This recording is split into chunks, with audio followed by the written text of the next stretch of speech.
God created him, gave him work to do, kept him busy.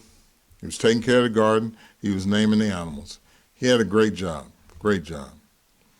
But he was by himself, and to help for him to have companionship and to accomplish God's will, God provided the woman for him. And how was the woman to be? The woman is supposed to be his helper, his complement.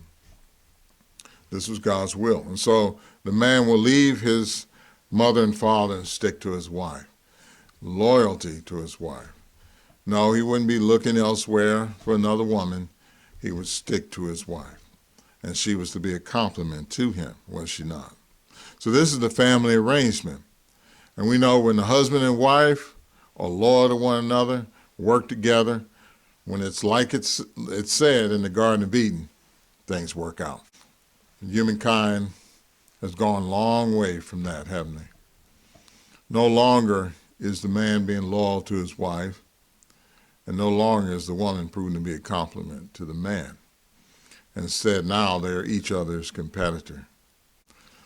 And so in what way can families survive under such a situation like that? Now today, they'll sit back and get all their philosophers, like the philosophers of Pharaoh's time, Jannes and Jambres, fixing up their own concoction of propaganda and so forth, that the man and the woman in a relation, in marriage, it's a 50-50 thing.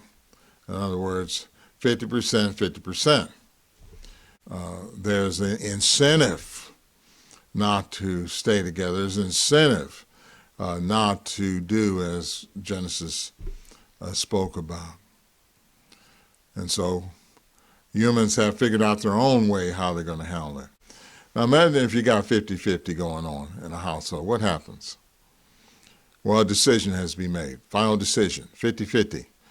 One says one thing, one says the other. What gets done? Nothing, right? See? You can't run a business like that, 50-50. Somebody has to have 51% interest to make a final decision for something to happen.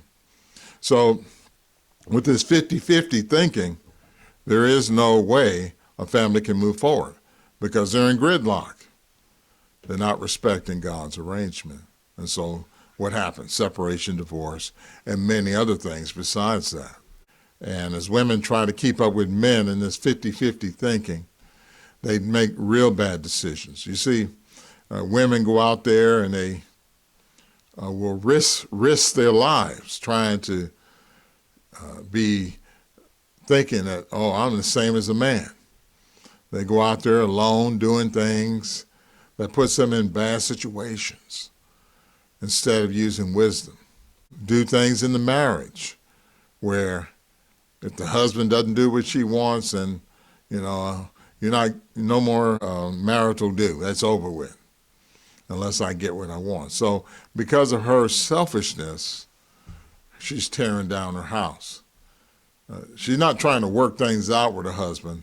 No, she's the competitor. She's not going to submit. See, she's not going to submit to God's arrangement. That's what it is.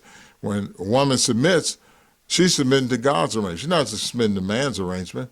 It's voluntary what she does.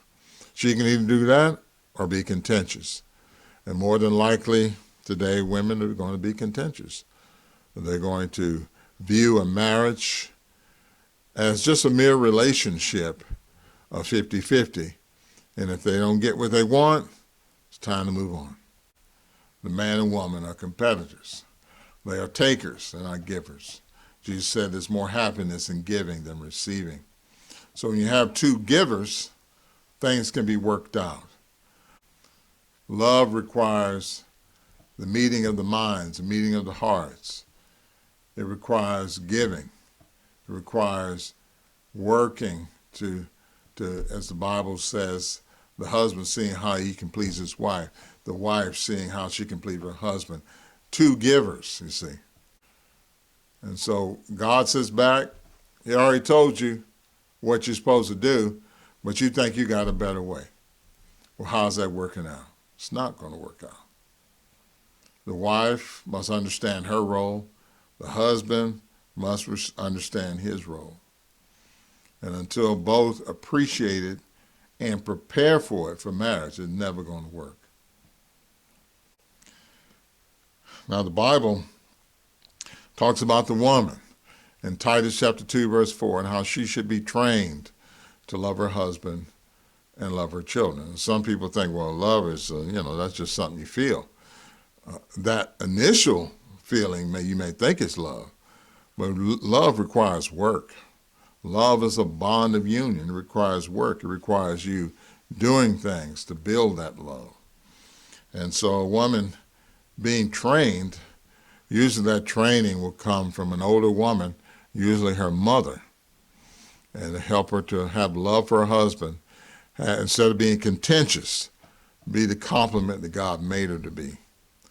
And so when people are being trained properly spiritually, then they can come together in a marriage and be able to make it last, not just a few years, but as long as possible, as long as they're alive, and build something that is real and that brings many fine memories and fine results.